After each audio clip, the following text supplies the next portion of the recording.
In today's session, we are going to focus on Republican presidential policies in the 1920s. And over that period, there were three Republican presidents. We're going to take each one in turn, look at their specific attitudes and policies, and then summarise them all at the end by sort of putting them together as one whole. So first up is Warren Harding, who was elected against his Democratic rival in 1921. And don't forget, the Democrats under Woodrow Wilson had led America successfully through the war. So it was a drastic move to remove the Democrats from power. Now, when Harding was elected, what was really beneficial for the Republicans was not only did they now have the presidency, they also dominated the House of Representatives and they dominated the Senate by a fine margin. So this allowed them to continue to pursue what they thought was the best policy, the isolationist policy. And as we know, Wilson was promoting the idea of joining the League of Nations and really getting actively involved in worldwide affairs. But the Republicans were very much against this. And what Harding called for in his election campaign was a return to normalcy. Okay, and that was very much a successful, a winning slogan as part of his campaign. The Republicans also pursued this idea of laissez-faire politics. Okay, and a definition will pop up in a moment, but in effect that just means a very relaxed way of doing things. The government don't really want to get actively involved. They want to let go of how things are run day to day.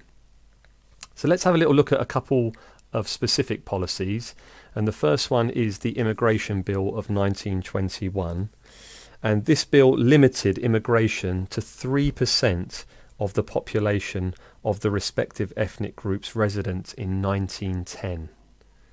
So in other words, if there was to be a sort of big immigration group coming across, the sad reality is that there was a cap on 3% of the current numbers based in America. The second important, I suppose, bill to sort of summarise is the Fordney-McCumber tariff. And this raised import duties on farm products, chemicals, textiles, a whole range of industrial goods. But obviously what it meant was American goods and American industry was promoted, that it tried to put off foreign goods from coming into America. And there's a particular term that's used to sort of summarise this, and it's called protectionism.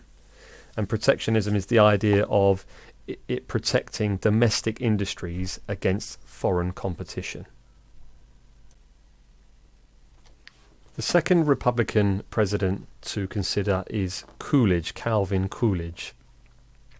And the first sort of major point to think about is his slogan, his campaign slogan. And he said the business of America is business. So he was very much business orientated. And this is a fantastic image from the time which shows sort of big businessmen and the sort of fat cats obviously showing their relationship with Coolidge and being thankful for him allowing them the opportunity to really prosper in this period. Again, he followed that very much that laissez-faire approach with minimal government input into people's everyday lives and tried to let things run as smoothly as they could.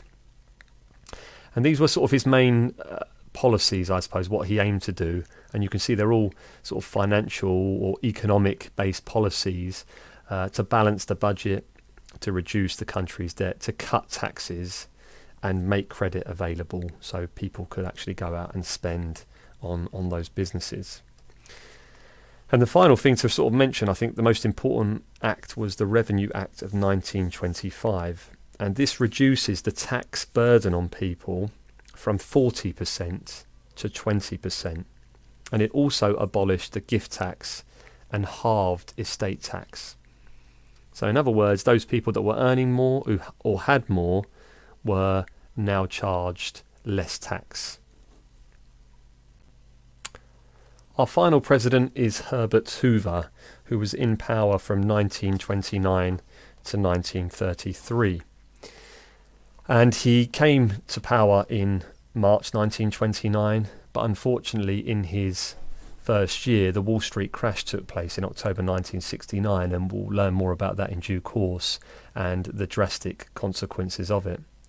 But what it did was it plunged America into the worst sort of economic depression that they had faced before, and he was the man who was going to have to lead them through this crisis and come up with some sort of response to it.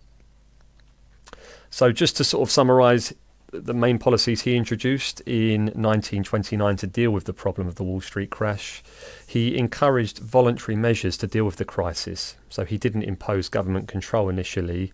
What he did was try to work alongside business leaders to maintain production levels and not to cut wages.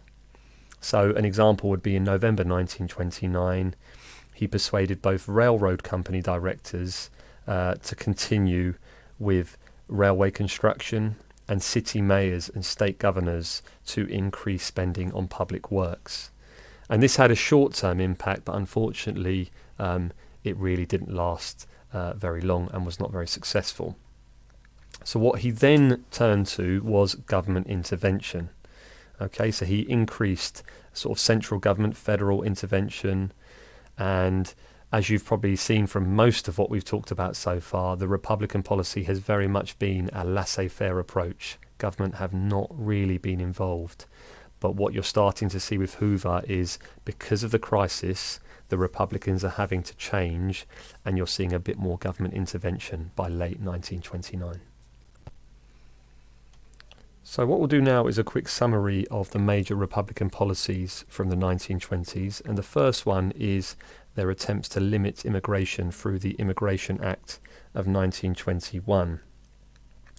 And what that did was it only allowed each year a maximum of 3% of the numbers already resident in the US in 1910. And that meant that by 1929, the total number each year of immigrants coming into the US had been reduced to 150,000. The second policy to consider is the Fordney-McCumber Tariff Act of 1922, which increased tariffs on imported goods and again allowed the president to increase those as and when necessary. And again, this was to avoid potential foreign industries benefiting at the expense of American industries. The third central policy is the lowering of taxes. The Revenue Act of 1925 reduced some taxes and abolished others, in line with the Republican belief that people would thereby be able to make their own decisions about providing for their own needs. And a really good piece of evidence for this is between 1924 and 1928, taxes on incomes over $1 million were reduced from $600,000 to $200,000. So to sum up Republican policies, they wanted to have minimal interference in both business and financial institutions. They really didn't get involved. They weren't hands-on in any way. And the last thing is to have this laissez-faire approach. And these are different ways of looking at it, but in effect they're saying the same thing. They didn't get too involved. They sat back. They allowed things to run as they were. But obviously we've already started to think about in 1929, when the Wall Street crash happens, there needed to be more government intervention.